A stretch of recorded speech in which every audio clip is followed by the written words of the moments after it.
Yo, yo, yo, Schizo Radio here. We're about to break down this UFC 272 is finally here. We got heated rivalries, used to be best friends, roommates, teammates, bedmates, who knows what, but they were tight at one point, and now they're fighting, finally. Long time coming. I've been so excited for this fight, so this is going to be crazy. And also got a pretty great card, actually. Like there's a lot of sleeper fights in here, like this Turner Malarkey, Jalen Turner and Malarkey in the it might be the featured bout of the prelims, or no, I think there's another one after that. But yeah, it's a prelim fight. That's gonna be good. Then you got Spivak and Hardy, Greg Hardy. He's always on these pay per views somehow. I don't know what his record is, 1-1. I don't know what his record is right now, but whatever. It's two heavyweights. See, hopefully it'll be an exciting fight, and these guys will get at it and we'll start the pay per view off with a bang. You know what I mean? That's what I'm talking about. Hopefully that's what happens. But yeah, I'm so excited for that main fight. That shit is going to be insane. I mean, both these guys are heated. I'm watching the weigh in right now, and yeah, that was Greg Hardy right there. These guys barely make weight. But yeah, we got Kobe Covington versus Jorge Masvidal. Man, Kobe Chaos Covington against Jorge Game Bread Masvidal. I mean, that's gonna be a crazy fight. Both guys are super heated and emotional. All week, the last couple of days, they had a stare down yesterday that these guys were just going nuts and couldn't stop talking, and just the whole time. I mean, I think it's on both sides. Both guys are really emotional for this fight because it shows that they were really good friends at one point, and then the whole story. Everybody knows the story. It turned. I mean, Masvidal is claiming that Kobe stiffed one of his coaches as far as money. A striking coach didn't pay him what he should have got paid, and this and that. I mean, I don't know who's telling the truth on that. I think there's a little bit of truth on both sides, and a little bit of kind of trying to pump it up a little more, because they both just don't like each other now. From best friends and like I said, roommates, training partners, thousands of hours at America Top Team. I mean, so these guys they were tight, bromance, whatever you want to call it. They were there, but now it's these guys, man. They're about to throw down, and neither one could get a word in. They couldn't answer a question because they were just constantly interrupting each other, and a lot of people hating on the press conference. I get it. They were just bickering back and forth, like just just like, oh, this, I did this, you did that, and just a lot of finger pointing, high school stuff. But it was pretty crazy. Well, this is a fight I'm also looking forward to. Kevin Holland, first time at 170 in the UFC. And first weight cut, so we'll see. He was 85. He was kind of skinny. I mean, he's kind of thinner, I guess, but if he can make 70, then hey, that might be better for him because he's so tall and he'll be lanky, and he could be like a Adesanya type fighter in that division. But there's a good test for him right here against Cowboy. Like Cowboy always, man, Cowboy ever been in a boring fight or an easy fight? I mean, and we're talking the Brazilian Cowboy, Charles Oliveira. I mean, or not? Yeah, this guy, he's just insane. Yeah, but I say Charles Oliveira. Yeah, but this guy is just he always puts on a barn burner. So I mean, it's always like kill or be killed mentality with Oliveira, and it's gonna test Holland. I think it'll actually because Oliveira's slick everywhere on the hands, with the feet and the stand up, and also with the with his grappling game's not. It's still sneaky, but he don't want to go there, so. I think Holland would be better off to maybe try to take him down and maybe wear him out a little. If, it's even on the feet. We'll see what happens on the feet because they both got pretty good skills on the feet.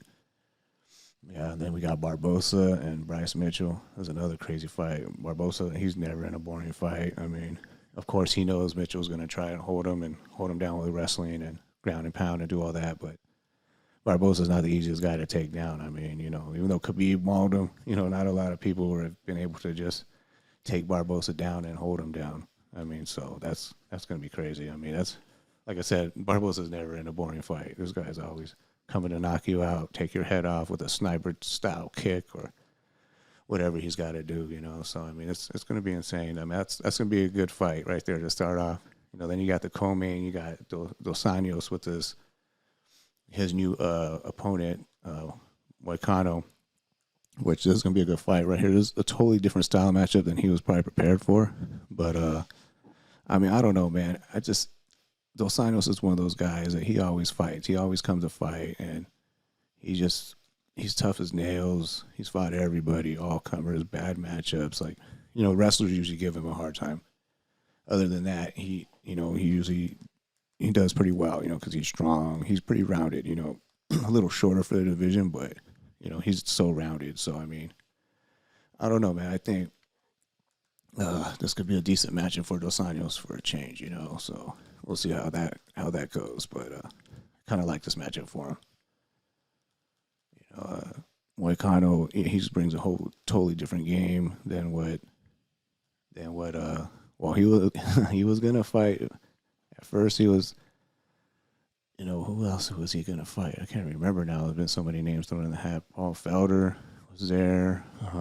He was gonna fight him. Then Islam Makhachev threw his name in the hat, and then that didn't happen. So it's like, man, what's going on? But I guess Dana threw him under the bus and said that that they thought they had it going, and then that and they had a done deal, and then Islam the next day turned it down.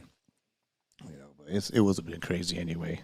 To turn around in 7 days or 6 days or whatever it was, and do that. I mean, even though he had a relatively quick, I won't say easy fight, but finished it quick with Bobby Green. But yeah, but I don't know. It's just too tough. That's the whole task because RDA will fight. He comes to fight every time and in shape. So and does well. And he's faced so many damn wrestlers. I mean, and that's most of his losses are to those type guys. But it's still going to be a tough fight no matter who's in there with him. So yeah, I think Islam thought twice about that. Like, maybe I shouldn't do this one. And but luckily Moicano, he stepped in, Renato Moicano, and I think he was scheduled to fight. Actually, I thought he was a month or two from now, but whatever. They'll put on a good fight for sure. I mean, like I said, RDA he's also one of those guys who always comes to fight and bring it. Moicano too, he likes to do a lot of crazy techniques and he's just pretty rounded. They're both guys are rounded, so it's going to be an interesting fight for sure, especially on short notice because both guys are on short notice. The only difference is, Dos Anjos was training a full camp, so that's somewhat different there. But yeah, this is going to be insane. So looking forward to this fight card for sure. But yeah, see what happens. But going into the main event, man, this is a long time coming. I've been excited for this fight. This fight has just had to happen. I mean, it's kind of like everybody in that circle. It was Kobe, Woodley was in that, Jorge Masvidal, and Usman. It seemed like a little circle of just, they're all welterweights, and even Ben Askren throw them in there. And these guys kind of have all fought each other a little bit. Well, not Askren only. After he got baptized by Masvidal, he didn't really do much after that. But then he did fight Maia, which these guys fought Maia. Masvidal lost to Maia. Kobe dominated Maia. And Usman dominated Maia. Or did Usman even fight Maia? I can't remember that one. Ben Askren lost to Maia.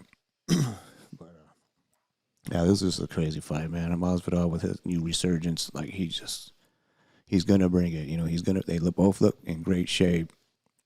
So this is gonna be an equal matchup. I think it's a lot tougher than people think. People think Kobe's just gonna run through him, and I just don't see that. I mean, I like Kobe, and I like his fight style anyway. The other shit's whatever, but as far as fighting style, I mean, yeah, Kobe's just a beast, and I feel like he's gonna do his job in there, and I think for Kobe to win and be successful, I think he needs to kind of adapt the whole Robbie Lawler game plan. Like, 20 plus takedown attempts and 500 strikes. I mean, just constantly just working and making Masvidal work on the back foot and defending constantly. I think that's the way that he'll have success in this fight. Kind of like that type of game plan. I kind of see Masvidal and Lawler kind of similar, where they dangerous throughout the whole fight. Not the best wrestlers, but decent wrestling, good wrestlers, and defending takedowns and all that, and always constantly looking for a knockout. So it's always going to be explosive when they are on their feet, and I think there'll be a danger there for Kobe. So he is going to have to close that distance and like sniff or his dick, like he was saying. But he's going to have to do that. He's going to have to make it a grinding fight and just a war of attrition and just put on a pace where Masvidal is going to be constantly going backwards or defending something. Because Masvidal does have power, and he can knock out anybody. He can turn the lights out. So I mean, and one thing with Masvidal too is that I like is he throws a lot of nice kicks to the body, like just with no wind up, no anything. He's just right there, and with that, I think he can expose a weakness in Kobe. Because Kobe has shown a weakness when it comes to body strikes. Usman did it to him in both fights. First fight, you could tell I thought it really zapped his cardio. He didn't put on the same pace as he normally does. He didn't really mix the wrestling in. And those body kicks, I think, took a toll on him a little bit and allowed him to get caught later in the fight. And, so both chins. I mean, these guys have great chins. They're both tough as nails. I mean, the only thing is both have been, Jorge got knocked out his last fight pretty bad, like unconscious type shit. So that's a big factor. It could be. But it's been a while, you know what I mean? So I think he might have had enough time to heal that up and be good. Kobe did get dropped a couple times in their fight, and with his last fight with Usman.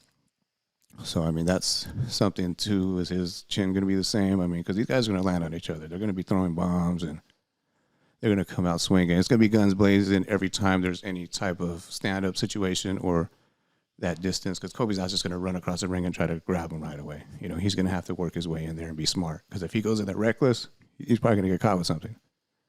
Usman was able to catch him, and, Masvidal has, really good striking, and Usman's a little more composed than Kobe. Like, Kobe throws a little more caution to the wind, he throws a lot of reaching and lunging shots here and there, especially when he's just trying to just put on that pressure, and that could maybe leave an opening.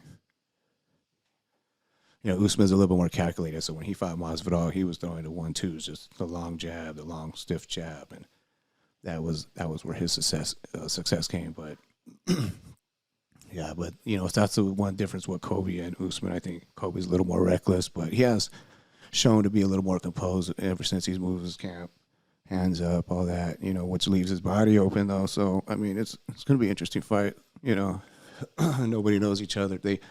Nobody knows they're each other better than these two. Because they trained together so long, and this shared secrets, shared tactics. I mean, just did everything too. So together, partied together, did everything. So I mean, they know everything ins and out of each other's game. And that's one thing too. I was thinking about. People were talking about how Masvidal, that was at 55, and that wasn't at so-and-so, that wasn't at 70 when they used to train together. But, I mean, you figured Masvidal was fighting at 55, but realistically he was probably walking around about 80, 85. I mean, and Kobe doesn't cut much weight to get to 70, 15 pounds, whatever. So, I mean, I think they're still pretty much the same size in training. Masvidal cut down to 55, but he's not walking around at 55 all the time, or was back then. So, I mean, I think there's not too much to play in that. I think they have seen each other's best, and back then, but they also have both evolved since then. With Jorge, I think with Masvidal, it's more like in his evolution, it's more like he had the skills before, but sometimes he would hold back. And I think that little pilgrimage he had and that game show and everything changed around where he just started pulling that trigger like immediately, and he always had the skill. Like, I was rooting for him in Strikeforce days. I was like, man, this guy's a beast. I just like this whole swag, and because of the Kimbo thing and backyard fights and street type shit, But so I've always been a fan of him. But yeah, so I feel like he's got to keep it just a technical striking match if he keep it standing. I mean, or maybe get a submission at the end. And, I don't know. I don't see either one of the guys really getting submitted. It's going to be either like a ground and pound technical knockout type situation, or a knockout cold, or I don't know if Kobe has the power so much to hit Masvidal, but then again, is Masvidal's chin the same? So, I mean, that's something to think about. I mean, there's a little give and take right there, weighing it in. So, yeah, so I don't know. Because Kobe's more of a pace fighter, like a Nick Diaz. The Diaz brothers just boom, pat, not everything on every shot. So, I mean, Masvidal is more explosive, calculated, and quick with it, and he's also efficient. He don't really waste a lot of energy himself. So, I mean, I think his cardio, he looks like he's in great shape. So, yeah, that was the one thing, because when he fought Gil Melendez in Strikeforce, it was like, man, I had high hopes for that fight. Like, I thought, he's going to get this, but both guys were a little tentative in that fight. I think Melendez just did a little more, and that's why he got the decision. I mean, but that was Masvidal like holding back a little and stuff like that. Like if maybe it was because of the weight cut, maybe it was at 55 and just didn't have the energy. Who knows? But when he came back rejuvenated, I mean, shit, if he had fought Gil Melendez at that point, I mean, that would have been a totally different fight, different mindset, different everything, you know. So yeah, so this fight is definitely, I mean, man, it's a long time in the making. Last three fights, I mean, Kobe, two against Usman, lost both those very competitive, very close fights on the score. But, I mean, you still got to give the edge to Usman. I mean, I felt like he did win the fights for square, you know, fair and square. I mean, you know, the last fight was super close, could have went either way. But I still feel like it was Usman's fight. You know, he dropped him twice, and that's where it, you know, that counts for a lot more, you know, judges and just period, whole perception of the fight.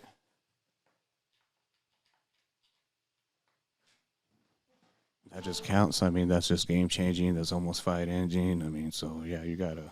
If you're saved by the bell or because the round's over, then yeah, that's something huge right there. So I don't know. We'll see what happens in this fight, though. I'm just super excited. I mean, both guys, like I said, they're enraged with each other, like a lot of pressure. Because I mean, these guys, I mean, fuck, you don't want to lose to either one of them. You know, one guy doesn't want to lose to the other. So I mean, yeah, it's gonna be crazy. Yeah, I can't wait. So I don't think I'll be able to breathe for like the first round or two, you know. So hopefully it goes like a good fight and we see it and it's just not something quick or whatever. I want to see a nice drawn out fight, but we'll see what happens on that one.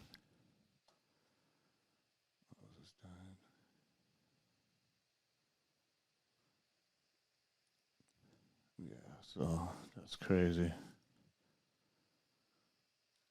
Mm-mm-mm.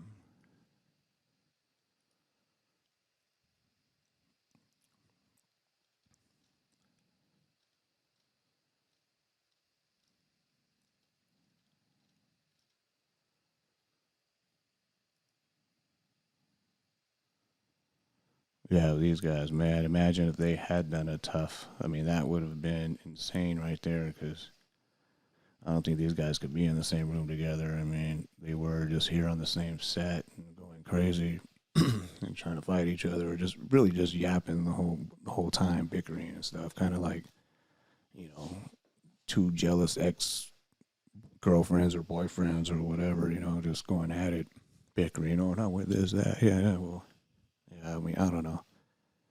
I think Kobe does pass, you know, cross the line a little bit just with this whole talking about the family and all that. That's one thing I don't like, but we'll see what happens with these fights, man. It's put up or shut up time, and like I said, man, there's so much. I'm so excited for this fight. You know, I can't wait. I'm picking Kobe, but I could see Wade. I think he has more ways to win. He could dominate with the wrestling, or just put on a pace and just win a decision. You know, play a little. I don't want to say safe, but just a little more technical with the grappling, mixing it up. Masvidal for sure. I feel like he could end the fight at any time with one of the kicks, or if he goes to the body with the body kicks and just upstairs. You know, he has power, so especially at 70, he's gonna be definitely more power. He looks like he's in great shape, so yeah, that's gonna be crazy. I mean, so he definitely can win the fight. I mean, look what he did to Darren Till. Look what he did to, you know, Ben Askren. Of course, you know, that was 5 seconds. I'm not saying that was a fluke because you know he was training that shit, but I mean that's still once in a lifetime type thing, you know. So we'll see, man. It's crazy. The Darren Till I could see though. I mean he was quick with that. He looked good, and that was the best he was looking, I think, in that fight, striking wise. And that's someone who's going to strike with him, and this fight's going to start standing. So Kobe's going to have to try to take him down immediately if he wants to just implement his game plan. Whoever can stay the most composed, you know. So, yep, I'm excited. That's a wrap. I'm picking Kobe. I'm thinking probably a decision more than anything. I don't see him really like having the power to like drop Masvidal unless Masvidal chin isn't recovered. But there might even be a time where Kobe gets dropped. Who knows? I mean, because he's got dropped 4 times by Usman. So I mean, I don't know. And I know Usman hits hard too, as you could tell his jab, but I mean, he's not. Neither one of these guys are the same level striker as Jorge Masvidal. I mean, he's been one of the best boxers since he's been in the game. with his hands. So now his kickboxing's right there too. I mean, it's good. So mixes it up well, and like I said, he's real efficient. So and tricky. And so we'll just see what happens, man. I got Kobe, but like I always, this could happen anyway. I like both guys.